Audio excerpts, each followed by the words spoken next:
So it gives me a great deal of pleasure to introduce you to Bridget Rosewell, who's the Chief Economic Advisor to the GLA and the Mayor of London.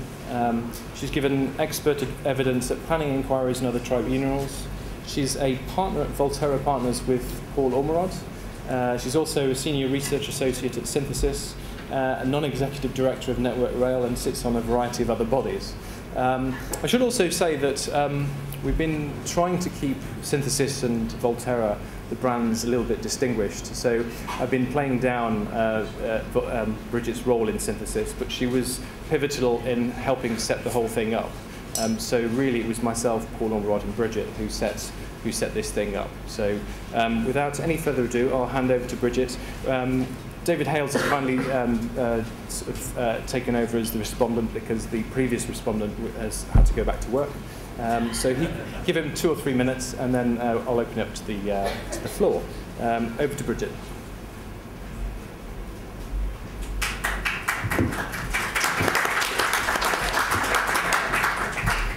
Thank you and good afternoon. I see I've been given the lunchtime slot, so I'm going to try and keep you all awake after lunch and in this warm room, in particular with the riveting subject of infrastructure.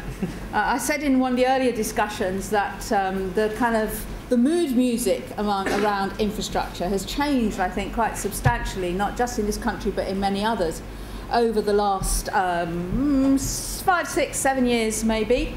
And certainly some of the things that I've been doing have been trying to push that. And I think that trying to do that has been very much trying to think about a more complex, and I'll think a little bit about what I mean by that, a more complex approach to the cost-benefit picture which people engage in when they're thinking about infrastructure projects. So if you like, here's the starting point for most systems when they think about infrastructure, at least if they're doing an analytical approach. Not all countries do, of course. I'm not sure how much cost-benefit goes on in China. They just say, we must have some infrastructure.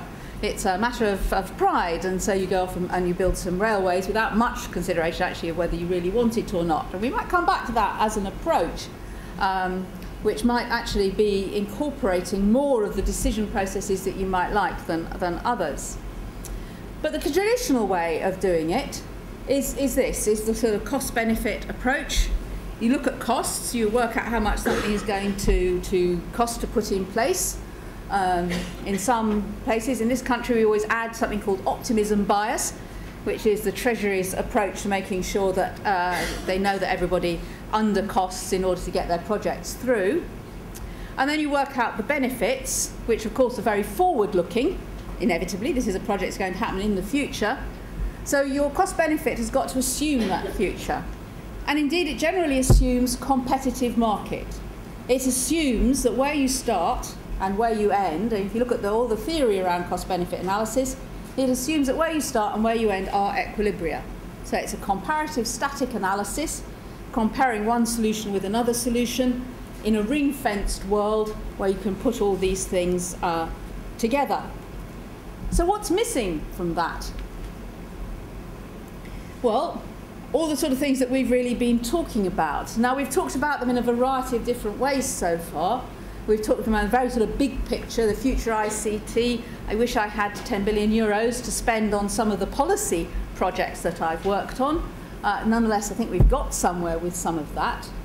But here are some examples of rather more specific things that I think are missing, which are aspects of, elements of a more complex analysis, which mean that you're going to come up with a different ranking, different results from your analysis than you might otherwise have done. So one element of that is the dynamics of it, how the forecasts are going to be wrong. Most of the ways in which, I'm actually responsible for some of this, I have to say. So for the London Plan, for example, I produced a 30-year employment forecast. And indeed, Paul and I worked on this 10 years ago, and so far, actually, we've not done too badly, I have to say. We did it extremely simply. We did it without any sort of complex analysis, but neither did we use any traditional analysis either. On the whole, that's been pretty good on a sort of medium-term basis, but it certainly doesn't match the ups and downs in a short-term picture. So if we assume you can assume that that is a correct picture for where we're going to be in 30 years' time, and use that as a background to what transport system, or indeed any other form of infrastructure, that we might want behind that. But in practice, of course, all of that, there's going to be a dynamic going on between, in fact, all the investments that everybody is making and the outturns. And one of the weaknesses, I think, of all of these sorts of investment decisions is as soon as the government gets involved, they assume that investment happens anyway. Because if you're in an equilibrium position, you're in the best of all possible worlds, then why would you want to have any extra investment? Other people are going to come along and do this anyway. So there's a real kind of tension there. Feedbacks, another kind of main story that's going on here, is the feedback between how your project might actually change the world in which you're living. If you can assume, and I think this again comes into the circumstances in which you might make, what's the problem you're trying to deal with, what are the key facts you're trying to explain, what are the key issues that you need to look at, may sometimes need lots and lots of data, may sometimes need lots and lots of assumptions about behaviour, but unless you've identified where those feedbacks are going to be, you haven't got much hope in doing it right. And therefore, the behaviours, how innovation might happen, how motivation works, are also going to be relevant here. What do people pay attention to? Long while ago, when I was looking at emissions and emissions trading, and one of the things we were talking about is how companies might be motivated to reduce their emissions. And trying to explain to the standard economists that just saying you're going to tax something didn't actually get it on anybody's agenda.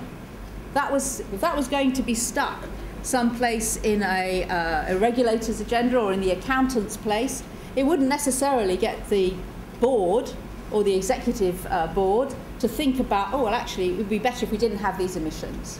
No, the economists had a nice marginal model which everybody responded to the smallest incentive, and the fact that nobody actually noticed this was ignored. In transport models, 1 minute of time is the same as 5 minutes of time. In fact, you might not notice the minute. If you notice that you're going to spend another minute making this trip, compared to, say, the reliability of the trip, that actually is nowhere in the models that we've got. So what I'm just going to do in the next 10 minutes is give you some examples of where I think this kind of trying to think about it in a more with the methodologies which begin to access complex systems approaches has actually made a difference in terms of planning. And I want to start effectively with the Chinese example in a way that sometimes it's the model in your head that really matters. This is a map that was drawn in 1943 by an anonymous civil servant, and it shows the plan for a motorway system in the UK. The first motorways weren't built till the 60s, of course, so it was still 20 years ahead of its time, and some of these have never been completed, and some of them have only recently been completed. But generally speaking, here is an overall plan of how we might want to connect the UK, which then becomes a framework for a more detailed look at each individual element. Now, what was this guy thinking? What system, what model did he have in his head when he produced this map? Well, probably had something about centres of population, where economic activity took place, and how all of these ought better to be connected. And on the whole, it's pretty much stood the test of time. Those remain the places where economic activity happens. In some ways, putting it down the Thames Valley there, out to Swansea. Actually, I haven't reached Swansea yet, I have to say. And indeed, some of that economic change has over the years, has outdated some of this. But nonetheless, here is a plan, a framework, a piece of optioneering which remains relevant.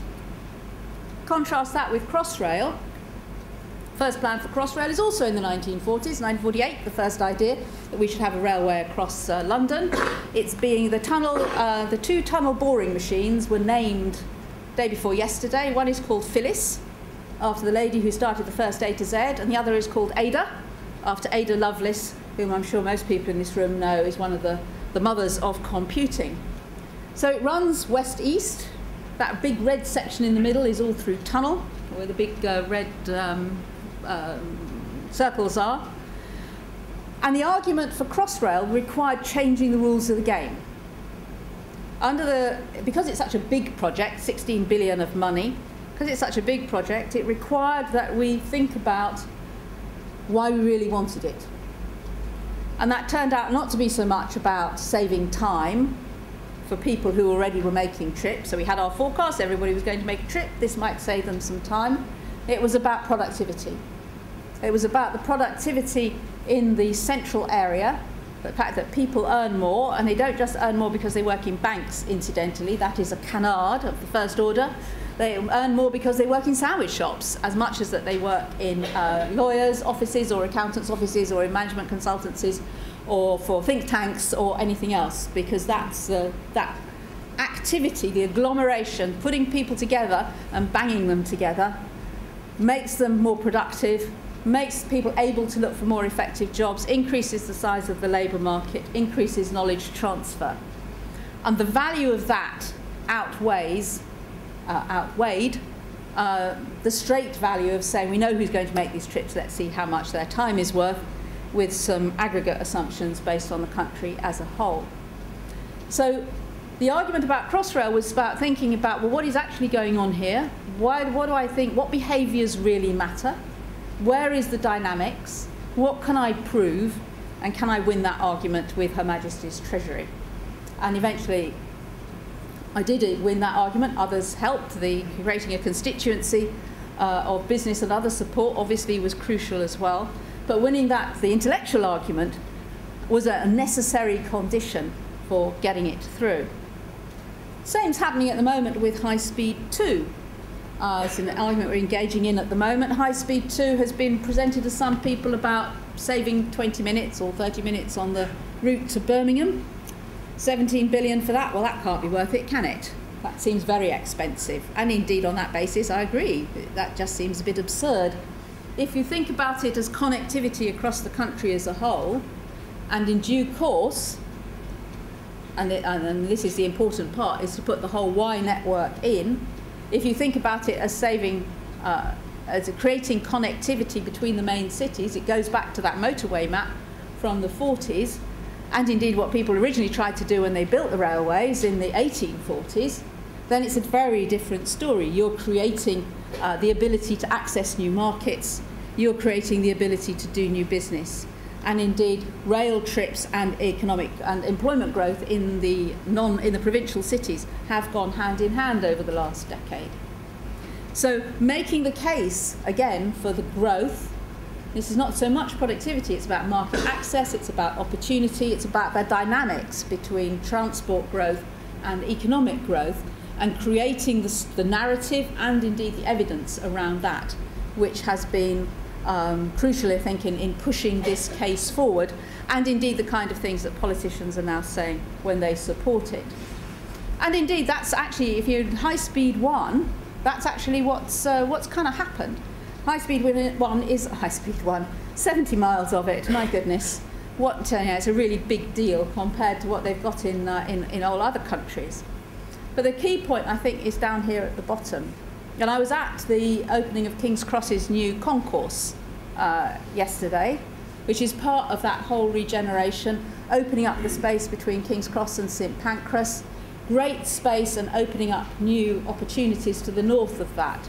If only 5% of the jobs that will be created by that regeneration come because of High Speed 1 and that access to the continent that is now much easier from St Pancras, only 5% of the projected employment, that more than pays for the overrun cost. In fact, this cost, original cost estimated for this was 1.5 billion. In fact, most of these schemes turn out to be 1.5 billion, I've noticed. That was the original cost for the Jubilee Line extension.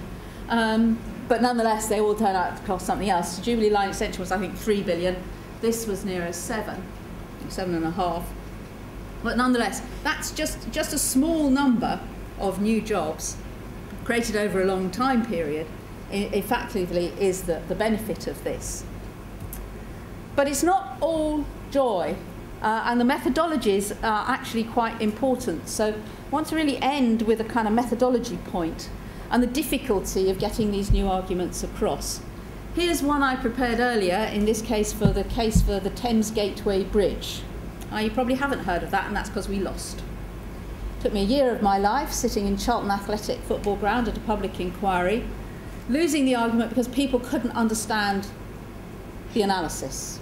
Their heads were so much into the kind of the standard case, and the rules of the game were so much about, in this case, regeneration is about employing unemployed people, which is indeed important.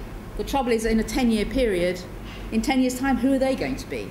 How do you make sense of that argument? So instead, we did quite a lot of fairly sophisticated work using fuzzy clustering techniques to look at groups of locations which had different densities, different levels of accessibility, and grouping them together to get a simplified relationship, because obviously there's a whole load of stuff which goes into one individual place which determines what kind of population, what kind of employment it will have, including its history, how it's captured in time, including its built environment and how that's evolved, including the places that it's next to, all sorts of stuff that is going into the determination of that. So we did a set of staged analyses which came up with this relationship, which shows you how population density is more responsive at the bottom end, that's where the people live, and of course at the end, this is all for London, it gets trumped by the high density at the central area where everybody wants to work, and the values of that and the earnings that you can get begin to push residents out. So as you go into the centre, you get fewer residents, you get more jobs, until this is quintessentially the city, which however is so far off this scale it's excluded from this, I should point out. This is all the wards in London, and it came up with quite a reliable picture. And what it really said is that this Thames Gateway Bridge, which is out past the Royals in East London, it was essentially about creating new opportunities for residential development, more residents. But of course, that wasn't in the book of words, because what people said they wanted was more jobs. So how could we bring that together? And the difficulty of actually making that argument and getting it to stick in front of a piece of bureaucracy, if you like, turned out to be actually, was in fact too difficult. So that's sort of, oops, oh I see, it comes out like that. I thought it would go blank, never mind. So that's really what I wanted to end with. You can win a policy argument which includes elements of complex analysis, and you can do that successfully if you pick the right things that you want. But you do have to pick those and push them through the policy-making process in quite a subtle and sometimes an unsuccessful way. So you can win some and you can lose some. Thank you. Okay. Thank you very much, Bridget.